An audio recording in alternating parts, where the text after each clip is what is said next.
Allora, vi parlo in Veneto e brevemente, sono 10 minuti di un quarto d'ora, vorrei spiegarvi quali sono i passaggi dal punto di vista legale che ha fatto il Veneto. Perché, prima roba, che ha fatto l'esempio prima il professor Battaglia, l'esempio come dire, dei razzie che state compiendo, particolarmente dei napoleonici, che sono un po' quelli che ha fatto, diciamo, che non ha niente da invidiare, diceva ai tedeschi della seconda guerra mondiale. Effettivamente la posizione di Napoleone è molto somigliante a quella di Hitler, consentimi di dirlo, anche dal punto di vista delle azioni compie. Perché come che Hitler ha invaso il Belgio senza dichiarare guerra, stato neutrale, la seconda guerra mondiale, stessa roba che ha fatto Napoleone, che ha invaso un stato neutrale senza dichiarare guerra. Solo che risulta che in quel Belgio sia un stato, sì, perché è stato ricostituito. Invece, come giustamente diceva, se faceva domanda prima, al congresso di Vienna, restaurando tutti gli stati d'Europa, dopo Napoleone, l'Hitler della fine del 700 inizio 800, e repubbliche, che evidentemente per fare un congresso dei regni, e repubbliche è più un problema che altro, no? Ecco, ma a parte questa precisazione iniziale, cosa succede al Veneto? Succede al Veneto che dopo che sapete che l'Austria era, diciamo, da sola in guerra contro l'Italia alleata con la Prussia, quindi la prima, diciamo, che diventasse la Germania. E di conseguenza quello che era successo era che la Prussia, molto forte militarmente, già in quell'epoca, aveva vinto una battaglia molto importante a Königgrätz o Sadova, a seconda se vuoi dire in tedesco o in boemo, diciamo, e il 3 di luglio del 1866, quindi dopo la disfatta di Terra di Custozza, ma prima dell'Issa, prima del racconto che aveva fatto il professor Battaglia sulla battaglia navale. E cosa è successo? L'Austria, vedendo che la Prussia da nord l'arriva a tutto sommato pochi chilometri da Vienna e vinse una battaglia importante, scommise a far paura all'Austria. Cosa sei che fa? Chiama l'Italia, per consentirmi questo termine, e che dice: non ti teniamo il Veneto, ma ti va fuori dalla guerra. Questo è quello che propone l'Austria. Però, siccome che mi dico appena battuto a Custozza, perché Cialdini si è spostato a proteggere la capitale, perché tutte queste motivazioni, che era, pensare addirittura poi da sparo che non sparava, di tutto è successo veramente per l'esercito italiano, e evidentemente cosa succede? Che dice, il Veneto te lo demo, ma che lo demo all'Austria, alla Francia. L'Austria c'ha il Veneto che lo passa alla Francia il 5 di luglio del 1866. E il 20 di luglio, a battaglia dell'Issa, evidentemente l'Italia per la seconda volta a perdere. Cercava il riscatto via mare, invece a perdere.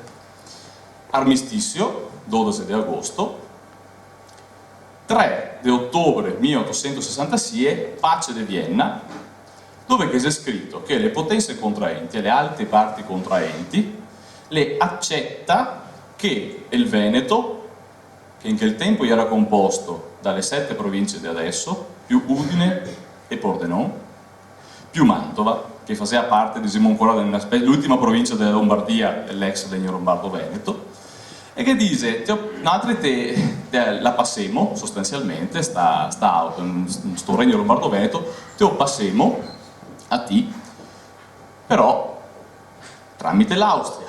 Però il 20 di luglio l'Italia perde la seconda battaglia e quindi, dicevo, al trattato del 3 ottobre iscrive chi accetta che il Veneto possa entrare in Italia, ma sotto riserva del consenso delle popolazioni debitamente consultate. Questa è la formula. Se è vero che Indro Montanelli diceva che era plebisciti burletta, perché i metodi stai qui, che dopo probabilmente il professore vi spiegherà meglio di me, voto palese, eccetera, eccetera. Ma quello che è successo sta in realtà che il Veneto non è stato ceduto direttamente all'Italia, perché dal punto di vista proprio tecnico, quello che si trova è che l'Austria, vi dicevo, il 5 di luglio consegna alla Francia il Veneto, quindi il Veneto è un sacco di patate, diceva prima una bestia il professore, no? Quindi è un sacco di patate che l'Austria che consegna alla Francia a titolo di garanzia sostanzialmente. Questo perché si presumeva che l'Italia andasse fuori dalla guerra, se facesse l'armistizio, e quindi la Francia che riacedua all'Italia il Veneto come sacco di patate. Ma siccome che i Veneti all'Isse ha combattuto contro l'Italia, con l'Austria, e ha vinto, a qualcheduno che si è venuto il sospetto. Tanto che sul trattato è scritto sotto riserva del consenso delle popolazioni, cioè dei Veneti, debitamente consultate. Questo secondo che si è venuto fuori. Tanto che mi metti tocca del 19 ottobre di Venezia.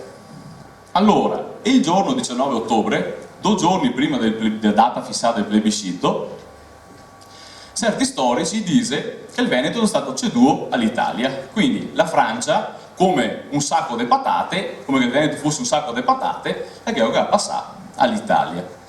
In realtà, quello che è prima di questa dovrebbe essere, quella del 19 ottobre. Ecco. Cessione della Venezia compiuta. In realtà l'Italia ha interpretato questo come cessione a se stessa, ma l'Italia quel giorno non ha mai firmato niente, perché quel giorno la carta, diciamo, che è stata firmata, la cessione della Venezia che è stata firmata, la si sta firmata dalla Francia, che aveva in mano il Veneto, e da 3 rappresentanti dei Veneti. Perché siccome che non si capiva se sti Veneti volevano o volevano andare in Italia, perché ciò che ha combattuto contro e che ha vinto, e allora evidentemente c'è qualcosa che non va, no? Ma prima di arrivare a questo giorno vorrei leggere molto brevemente, veramente in 2 minuti, un po' dei dispacci diplomatici delle varie potenze europee in quel periodo, per dimostrarvi, spero di non rubarvi qualche tocco al professor Battaglia, quello che diceva lui prima, cioè che a livello internazionale vi era quasi quasi l'idea di ricostituire la Repubblica di Venezia. Ma non voglio dirvi me, voglio far parlare i documenti che ve ne so qua. Allora, intanto, la Francia e l'Austria, prima che scominciasse la guerra, prima delle battaglie, le ha firmato un trattato segreto. La Francia, che in realtà era amica un poco dell'Italia, la firma un trattato segreto con l'Austria, che era il primo nemico dell'Italia, no? E scrive questo, punto numero 5 della nota addizionale, traduso dal francese perché i dispacci diplomatici di solito sono in francese, no? Seguito qua in inglese, dopo vi vederli. Se per conseguenza degli avvenimenti, traduso in veneto anzi, no? Va bene? Il francese è veneto diretto. Se per conseguenza degli avvenimenti della guerra o in altro modo se producesse in Italia dei movimenti, e ripeto, questa è la Francia e l'Austria che scrivono un accordo segreto, se producesse in Italia dei movimenti spontanei di natura atta a desfare l'unità italiana, il governo francese non interverrà né con forza né in nessun altro modo per ristabilirla, cioè per ristabilire l'unità italiana, e là sarà che la popolazione le sia parone dei suoi movimenti. Quindi non è che l'Italia era fatta, gli era tutti contenti, era ben cosita. Se sapeva a livello di diplomazia internazionale che era un calieron l'Italia, che poteva in ogni momento rabaltarsi via. A riprova della tesi anche appunto del professor Battaglia che avessi in mente di fare qualcosa con un'eventuale Repubblica di Venezia, anche come è stato Cussinetto, come è stato Vassallo, chiamiamolo come che vogliamo, però queste sono parole che gli dice. L'ambasciatore austriaco a Parigi, che si chiama Metternich, ma non è quello famoso, no? Ecco, deve essere un suo discendente addirittura, e che scrive, quindi ambasciatore dell'Austria in Francia, e che scrive al suo ministro degli esteri, quindi a Vienna, e che dice, traduso qua dal tedesco e dal francese, perché i messaggi cifrai evidentemente li fa in lingue diverse in modo che sia difficile decodificarli, no? E dice, l'imperatrice, quindi la moglie di Napoleone III, l'imperatrice di Francia, la ritiene che sarebbe giusto, attraverso il conte de Foncramont, che era praticamente quello che teneva il Veneto a livello militare, di domandare che se la cessione della Venezia alla Francia era definitiva, no altri, l'Austria, che domandarissimo alla Francia, dice, potremmo domandare alla Francia di stipulare con altri un'indennità perché abbiamo perso un territorio importante senza aver perso niente contro l'Italia, e l'Italia aveva perso via. La Francia, l'Austria non ha perso niente nei confronti dell'Italia, però aveva ceduto il Veneto, no? Diceva, paghiamo, diamo un'indennità, così la paghiamo a Prussia. Se invece non è definitiva, no altri Austria potremmo reclamare per noi altri trattare direttamente su sta base, soltanto che se eventualmente riscominciasse la guerra, noi altri, Austria, aumentarissimo le nostre pretese e garantirissimo, qua arriviamo al punto, per 5 anni, garantirissimo Austria, per 5 anni l'indipendenza della Venezia sotto un governo autonomo come che sia stata l'antica Repubblica. E con quella noi altri farissimo un trattato di alleanza. Un po' interessante, no? Appena dopo, 2 giorni dopo, sempre Metternich, sempre al suo ministro, dice l'imperatrice la l'idea fissa della Repubblica di Venezia, perché crede che quella, che sta roba, questa idea, la meneria a dissoluzione dell'unità italiana. Quindi evidentemente che c'è tante robe in sugo, non è tutto tranquillo, tutto quieto, come che diciamo ne rappresenta in un certo modo.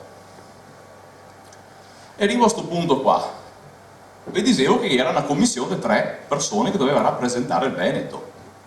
Insomma, se mi ciappo 3 persone e voglio che rappresenta il Veneto, vuol dire che il Veneto non sia più un sacco di patate. Giusto?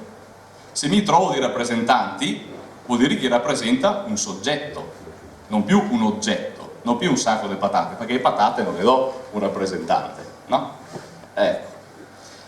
E dice, questa commissione, questi sono i francesi, questa commissione determinerà, d'accordo con le autorità municipali, il modo e l'epoca del plebiscito che avrà luogo liberamente col suffragio universale e nel più breve periodo possibile. Questo è l'8 settembre del 1866.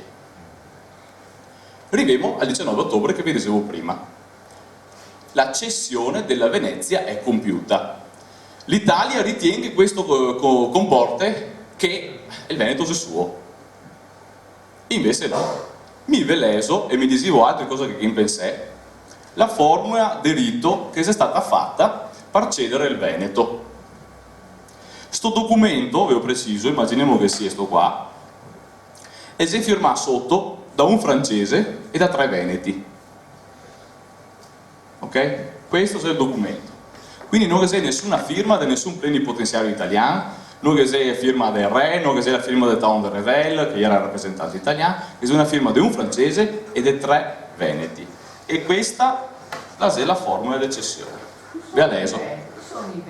I 3 veneti, ecco, questo è importante da capire. Vi dico prima qualcosa del suo potere e dopo vi dico chi era, perché purtroppo è importante prima vedere il perché si è fatto certe robe.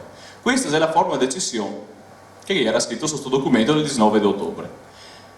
Il generale Leboeuf, che rappresenta la Francia, e il dice, e quello che firma, è il francese che firma, e il dice: a nome di Sua Maestà l'imperatore dei francesi e in virtù dei pieni poteri e mandato che ha voluto conferirmi, dichiariamo di rimettere la Venezia a se stessa, affinché le popolazioni, padrone dei loro destini, possano esprimere liberamente con suffragio universale il loro volere a riguardo dell'annessione della Venezia al Regno d'Italia. E ora, se mi retrocedo un chilo di patate a se stesso, non posso farlo. Se mi retrocedo il Veneto, la Venezia, cioè la regione Veneto, a se stessa, da oggetto diventa soggetto del diritto internazionale. Giusto? Che d'altronde è quello che era scritto sul Trattato di Vienna, che popolazioni che era deciso appunto perché la cessione si era fatta sotto riserva, quindi una clausola di riserva del consenso delle popolazioni. Chi erano questi 3? Giustamente la signora domandava. Questi 3 notabili che stanno dei metodi a dir poco mafiosi per stabilire chi era. Perché la procedura normale doveva essere che il plebiscito del 21 e 22 ottobre doveva essere indetto con imperiale decreto francese, che era il garante internazionale, potremmo dire al di un po', no? E il problema è che senza che la Francia sapesse niente, l'Italia l'ha fatto il regio decreto di indizione del plebiscito, tanto è che il francese si è arrabbiato mi non vedo da il Veneto, perché si deve giocare sporco. Cosa è successo? e la procedura francese prevedeva di cedere il Veneto a 3 rappresentanti dei Veneti, quindi un soggetto internazionale sti Veneti. Ma cosa è che è successo? E il commissario italiano, Genoa Giovanni Tom de Revel, che ha scritto anche un diario, e quindi questa informazione che vedo deriva dalla sua penna, è lui che dice che cosa che ha fatto, e dice che ha fatto questo. Vediamo se capo il tocco esatto, vediamo. No, perché mi piace, ecco qua.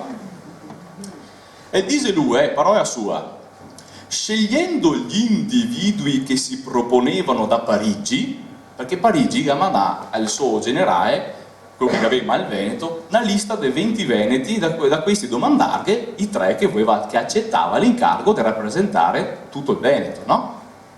I rappresentanti internazionali del Veneto, potremmo dire. E allora dice Revel, scegliendo gli individui che si proponevano da Parigi, si creava un'autorità speciale sul Veneto che poteva dar luogo a qualche aspirazione autonoma o anche repubblicana per Venezia. Questo non è un dispaccio privato tra Tony e Piero che va al Marcai e dice mi sarebbe così. Questo è il rappresentante dell'Italia in tutto il procedimento del 1866. E lui dice che se per caso succedeva che si sceglieva i personaggi scelti da Parigi, che era il garante internazionale, sarebbe successo il disastro, che il Veneto che già passa strada. Bon. E il dice infatti, e dice cosa che ha fatto. Miniscalchi, Strozzi, Giustiniani, i primi idealisti, e altri erano degnissimi gentiluomini e perfettamente adatti per tale scelta, se non vi ostassero le considerazioni sovraesposte. Cioè che se sti qua ci appena tutto il lavoro e il Veneto ci ha passo strada. Perciò, e dice si avanza anche, perciò pensai bene sin dai primi giorni, è il suo diario questo, sin dai primi giorni di esporre confidenzialmente le mie idee a Ricasoli, il Presidente del Consiglio italiano, fra le quali eravi, cioè tra ste idee, eravi quella di far sentire a quei signori che sarebbero richiesti, cioè mai dal francese Le Boeuf, far sentire loro direttamente o per intermediario che il governo italiano desiderava che essi declinassero l'invito. Una specie di proposta che non si può rifiutare, no? Giusto? Boh. Mi riservavo, lo spiega, poi di condurre Le Boeuf, il rappresentante francese, senza che si avvedesse del partito preso, a richiedere Michiel, De Betta e Emi Kelder. Michiel della Municipalità di Venezia, De Betta della Municipalità di Verona e Emi Kelder della Municipalità di Mantova. Casualmente le uniche 3 province dove l'invasione, diciamo, italiana antetempus, scusami, non era ancora avvenuta. Ok. Questo di conseguenza è stato de fatto, cioè quello che è successo. Ma perché tutta sta voglia di ciappare il Veneto? In realtà il Veneto, siccome che ha perso 2 battaglie sodò, siccome che ha dovuto fare tutti sti movimenti per poterlo portare a casa, l'Austria ha detto, nella pace di Vienna, facciamo il plebiscito, vediamo come va avanti, ma in ogni caso se ti arriva il Veneto a te, qualunque sia lo stato sotto il quale il Veneto andrà a finire, questa è un po' la formula, questo si ciappa la sua quota del debito pubblico. Benissimo, ma che c'è un problema. In quel periodo il debito pubblico italiano nel 1864, qua vedo un po' di dati, era di 200 milioni di lire, 2 anni prima. Nel 1865 era di 260 milioni di lire. Nel 1866 che ha fatto la guerra, quindi come ha detto giustamente prima il professor Battaglia, Zoskei per fare una guerra che comunque è stata persa. E cosa succede invece al Veneto in quel periodo? Che dopo tutte le devastazioni di Napoleone, lui stesso gli era in queste condizioni, entrata, bilancio del Veneto del 1865, entrata 79 milioni di lire, uscita 54, quindi un netto di quanti sei? 25 milioni di lire, pari al 10% del debito pubblico italiano dello stesso anno, che vuol dire che se c'è il Veneto in 10 anni mi pago il debito pubblico, o no? Questi sono dati, vi dico anche dove chi a te. E tanto per dirvi, i costi della guerra, nel 1866 ha imposto un prestito forzato per tirare su skate. Prestito forzato vuol dire, casa per casa che dico, mi prestesti skate qua, e se non ti presto ti già viene imbainato sulla testa. È interessante, no? Sei un contratto.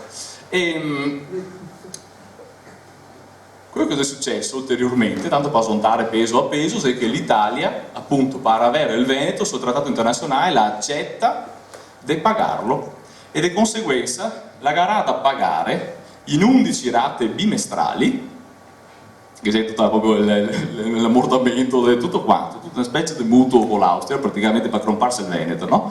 Ecco. E ora dicevo prima, attenzione, 260 milioni di debito nel 1865, nel 1866 mi pare 300 milioni di debito, una roba del genere, per questo non ho un dato certo, quindi molto di debito ancora per fare la guerra e per comprare il Veneto, che serviò 87,5 milioni di lire. Ok? Questo è quello che l'Italia ha firmato, perché c'è proprio dei clausole apposta per dire in quanto tempo che ha da pagare sti skate. E di conseguenza si capisce che il Veneto si è appetibile nel 1866 perché l'Italia è letteralmente, posso usare una terminologia un po' impropria, con le pezze al culo, scusami, ecco, questa purtroppo è la verità, e di conseguenza è il Veneto che consente paradossalmente di appianare il debito. 2 anni dopo dell'annessione del Veneto, cosa c'è che fa? Mi pare che era nel 68 la tassa sul macinato. Ecco, nel 1868, 2 anni dopo, mi mette a tassa sul macinato, quindi ancora non basta. 4 anni dopo a tassa sul macinato, che è la prima grande comunità veneta che va a insediarsi in Brasile. Cioè dopo 6 anni dall'annessione, 6 anni dall'annessione, i veneti Gasà capio che bisogna andare via. 6 anni. Cioè 6 anni, è come dire che siamo entrati in Italia nel 2010 e stanno, ciappa un paese intero, non dico l'unico, magari un paese poco più piccolo, ciappa, e va e si trasferisce in Brasile col prete davanti, che incensa col crocifisso, e tutta la gente da Rio e va a Genova a ciappare a nave per andare in Sud America. Questo è l'antifona, signori.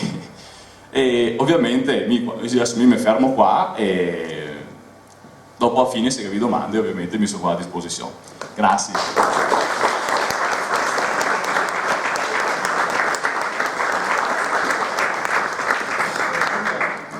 Se puoi dire che allora siamo praticamente stracolonisti, a questo punto se non viene nessuna firma un trattato di siamo attualmente cosa pensate? No, te che ragione, manca un passaggio.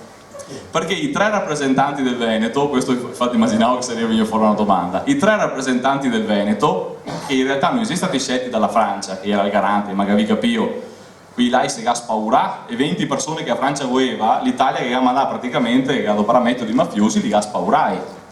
E il francese disperà e si è rivolto agli italiani e dice ma chi voglia chiamare qua, perché sennò da Parigi mi fusia se tengo una questione qua ferma, sa che era così a livello internazionale. Cosa succede? Succede che questi 3 personaggi sono scelti dall'Italia, sostanzialmente, cioè l'Italia che propone al francese lui per disperazione che tocca accettare perché lei è veramente con spalle al muro. Questi 3 rappresentanti in diesel plebiscito sostanzialmente il 21 e 22 ottobre, perfetto, e il giorno 4 novembre del 1866 si reca da Vittorio Emanuele II a Torino e che consegna i risultati da Corte d'Appello di Venezia, i risultati del plebiscito. E in quel momento là è il Veneto che il giorno 19 ottobre, quando viene retrocesso a se stesso, in quel giorno per diritto internazionale diventa un soggetto giuridico internazionale, nel 19 ottobre, e il 4 novembre, quando che si consegna all'Italia, in base ai risultati del plebiscito che sapete che siete del 99,99% favorevoli, cioè che neanche, no Hitler, neanche, proprio la statistica dice che è impossibile, che sarà per qualcuno che ha sbagliato a votare, qualche scheda nulla, no, 257, quanto è 100? Non potevano sbagliare. Perché... No, poteva sbagliare perché zia Luri dove metterla, quindi gli era fatica evidentemente. Ecco, quindi l'Italia non solo non ha rispettato le sue normative interne, perché l'Italia aveva promesso un voto segreto, cioè che era il regio decreto italiano, prometteva una certa procedura. Ma quindi il Veneto già sta dal giorno 19 ottobre che la Francia lo ha affrancato, lo ha liberato sostanzialmente, lo ha ceduto a se stesso, come se un schiavo, no? Mettiamo che il Veneto fosse un schiavo, una bestia, un schiavo dell'Austria, l'Austria che lo dà come schiavo alla Francia, la Francia ti dice il 19 ottobre te rendo a te stesso, te affranco, quindi ti si libero, e dopo 7 giorni questi qua, i 3 rappresentanti scelti dall'Italia, perché questo è stato, diciamo, quello che è successo, gli va a consegnarsi, quindi a schiavizzarsi un'altra volta con il re Vittorio Emanuele II. Tanto per capire cosa che era l'Italia, Savì, come diceva prima il professor Battaglia, che la capitale nel 1866 era Firenze, giusto? E dove sei che va invece i 3 notabili veneti?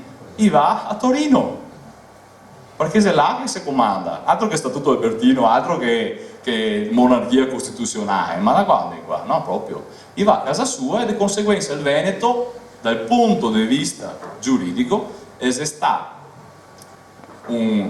potremmo dire, un soggetto internazionale, potenzialmente un Stato indipendente per 16 giorni, dal 19 ottobre al 4 novembre del 1866.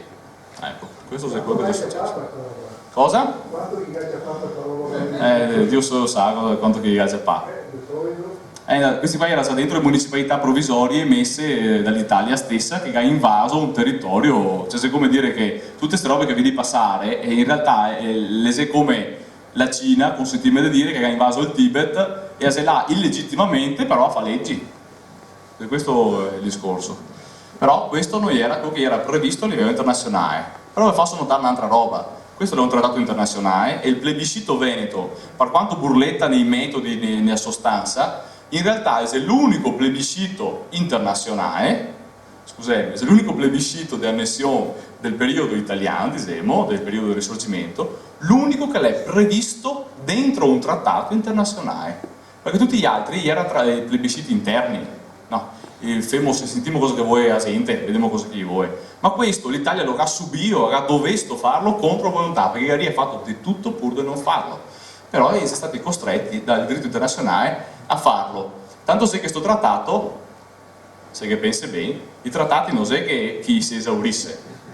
E è ancora vigente, è un trattato vigente, perché se esistenti gli eredi di chi stati là.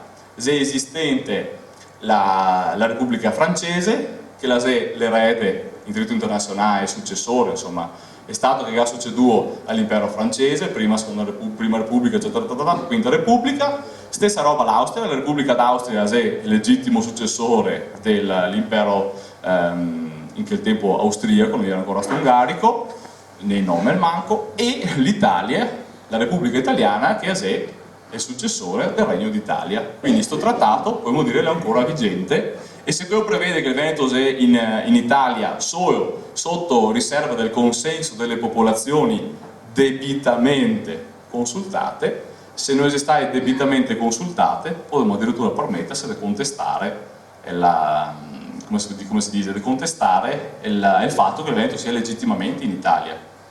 Questo è il discorso. Se questi sono stati i metodi, noi siamo quei promessi, né a livello internazionale né dall'Italia, perché l'Italia non ha rispettato prima di tutto le sue norme.